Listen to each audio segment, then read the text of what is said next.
प्रिय श्रोताओं, सिंदबाद की छठी यात्रा के साथ आपके सामने हाजिर हूँ। सिंदबाद ने हिंदबाद और अन्य लोगों से कहा, आप लोग स्वयं ही सोच सकते हैं कि मुझ पर कैसी मुसीबतें पड़ी और साथ ही मुझे कितना धन प्राप्त हुआ। मुझे स्वयं इस पर आश्चर्य होता था। 1 वर्ष बाद मुझ पर फिर यात्रा का उन्माद चढ़ा। मेरे सगे संबंधियों ने मुझे बहुत रोका, किंतु मैं न माना। आरंभ में मैंने बहुत सी थल यात्रा की और फिर फारस के कई नगरों में जाकर व्यापार किया। फिर एक बंदरगाह पर एक जगह जहाज पर बैठा और नई समुद्री यात्रा शुरू की। कप्तान की योजना तो लंबी यात्रा पर जाने की थी, किंतु वह कुछ समय बाद रास्ता भूल गया। वह बराबर अपनी यात्रा पुस्तकों और नक्शों को देखा करता था ताकि उसे यह पता चले कि वह कहाँ है। एक दिन वह पुस्तक पढ़कर रोने चिल्लाने लगा। उसने पगड़ी फेंक दी, बाल नोचने लगा। हमने पूछा, तुम्हें ये क्या हो गया है? तो उसने कुछ देर में बताया कि यहाँ एक समुद्री धारा हमें एक ओर लिए जाती है। वह हमें एक तट पर ऐसे पटकेगी कि हमारा जहाज टूट जाएगा और हम सब उसी तट पर मर जाएंगे। यह कहकर उसने जहाज की पाल उतरवा दी। उससे कुछ न हुआ। धारा के वेग से उछलकर जहाज पहाड़ी से टकराया और शीशे की तरह बिखर गया। चूंकि तट ही पर हुआ था, इसलिए हम लोग खाद्य सामग्री और अन्य सामान किनारे पर ले आए। कप्तान ने कहा, भाग्य पर किसी का वश नहीं है। अब हम सब लोग एक दूसरे के गले लगकर रो लें और अपनी अपनी कब्रें खोद लें, क्योंकि यहाँ से कोई बचकर नहीं गया है। यह सुनकर हम लोग एक दूसरे से गले लगकर रोने लगे, क्योंकि हमने देखा कि किनारे पर दूर दूर तक जहाज़ों के टुकड़े और मानव कंकाल बिखरे पड़े थे। मालूम होता था कि हजारों यात्री वहां आकर मर गए हैं। चारों ओर उनके व्यापार की वस्तुएं बिखरी पड़ी थी। उस पहाड़ पर विल्लौर और लाल की खदान थी। पास ही कई नदियां एक स्थान पर मिलकर एक गुफा के अंदर जाती थी। उस पहाड़ से राल टपक कर समुद्र में गिरती थी। मछलियां उसे खाकर कुछ समय बाद उसे उगल देती थी। वही अभ्रक बन जाती थी। उस अभ्रक के ढेर भी वहां थे। समुद्र में समुद्री धारा से बचना इसलिए असंभव था कि पहाड़ की ऊंचाई के कारण जहाज़ों को विपरीत दिशा में खींच ले जाने वाली तेज हवा रुक जाती थी। पहाड़ इतना ऊंचा था कि उस पर चढ़कर दूसरी ओर जाना असंभव था। हम लोग अपने दुर्भाग्य पर रोते रहे और अपनी मृत्यु की प्रतीक्षा करते रहे। जहाज पर से लाया हुआ खाना हमने बराबर बांट लिया। हम में से जो भी मरता, बाकी लोग कब्र खोदकर उसे दफन कर देते थे। मैं ही सबसे अधिक मुर्दे गाड़ा करता था और उनका बचा हुआ भोजन ले लेता। इस प्रकार मेरे पास खाद्य सामग्री काफी हो गई। धीरे धीरे मेरे सभी साथी मर गए। अकेला रह जाने के कारण मैं और भी दुखी हुआ। मैंने भी अपनी कब्र खोद ली ताकि मरने के समय आए तो मैं उसमें जा लेटूं। मैं रात दिन अपने को धिक्कारता था कि घर पर इतना सुख का जीवन छोड़कर यहाँ मंदगामी मौत मरने के लिए क्यों आया। किंतु पछताने से क्या होता था। भगवान की दया से एक रात अचानक एक विचार मेरे मन में आया। मैंने सोचा कि नदियां मिलकर एक बड़ी नदी के रूप में जब खो के अंदर बहती ही है, तो खो के बाद कहीं और निकलती भी होगी। इसलिए मैंने सोचा कि किसी तरह इस नदी के सहारे ही किसी देश में जा निकलूं। किनारे पर 20 जहाज टूटे पड़े थे। मैंने तख्तों को जोड़ जोड़ कर एक नाव बनाई। मैंने सोचा कि किनारे पर तो मरना निश्चित ही है, नदी में जाने पर भी अधिक से अधिक मौत ही होगी और हो सकता है कि बच जाऊं। बचने की आशा से मैंने नाव पर खाद्य सामग्री के अलावा वहां पड़े हुए असंख्य रत्नों और मृत यात्रियों के बिखरे हुए सामान की बहुमूल्य वस्तुओं में से चुन चुनकर चीजें जमा की और उनकी कई गठरियां बनाई। नाव को नदी के किनारे लाकर मैंने उसकी दोनों ओर गठरियां रखी ताकि नाव बहुत हल्की भी ना पड़े और संतुलित भी रहे।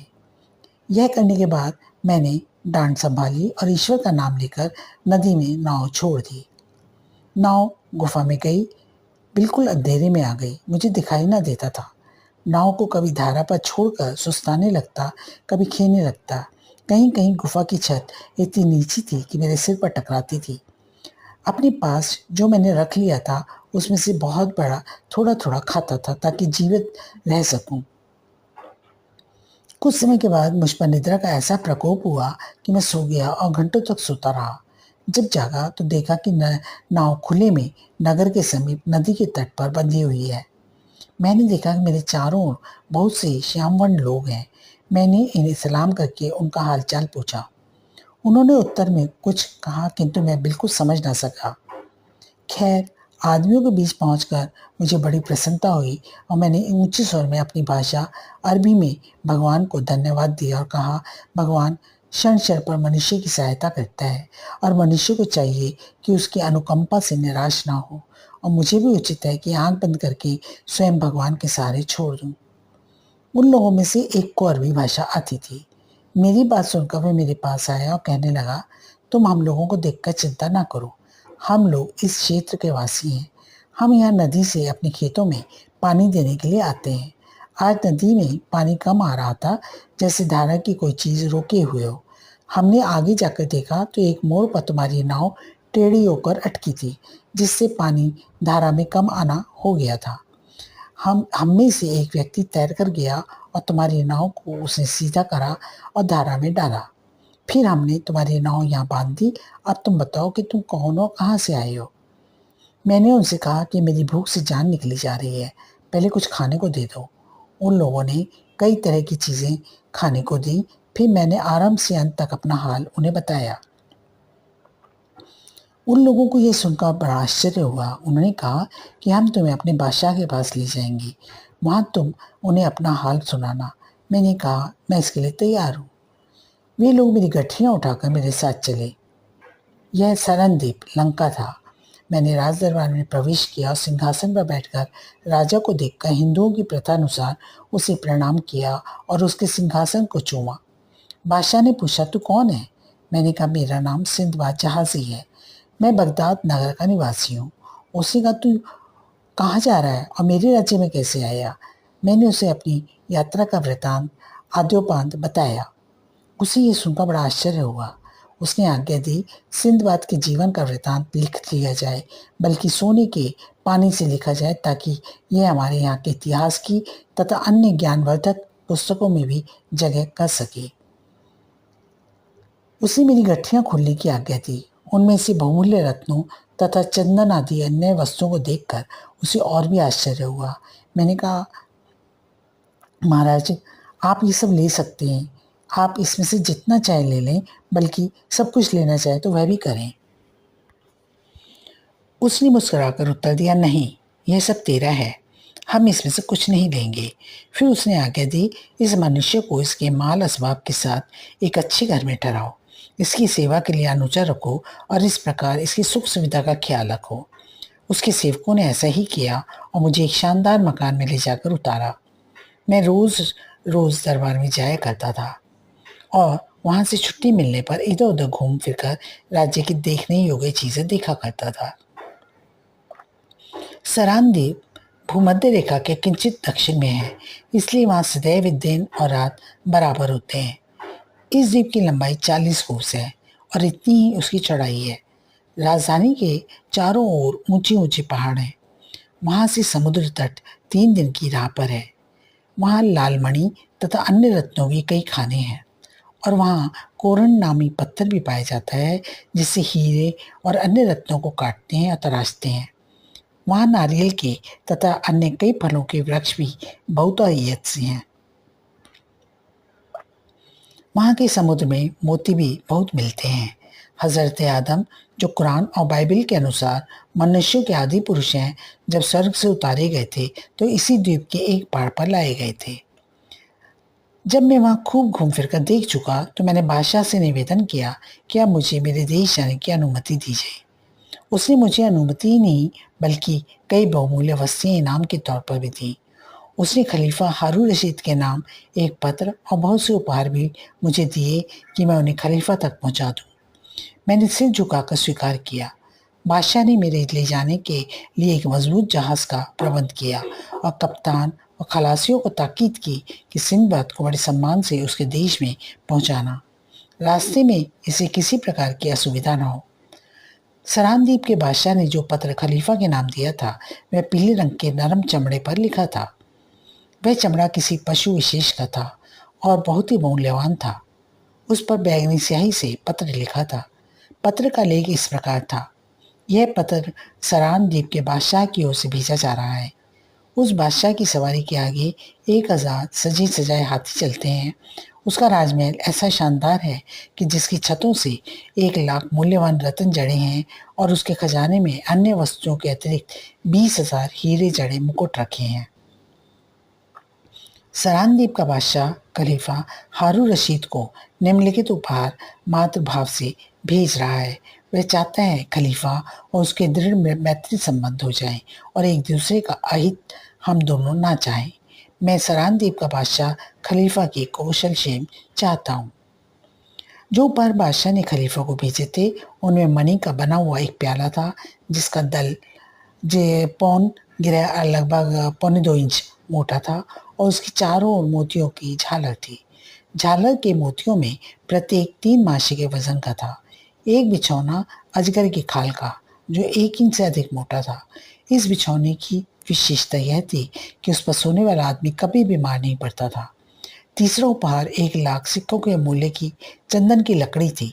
चौथा उपहार 30 दाने कपूर के थे जो एक एक पिस्ते के बराबर थे।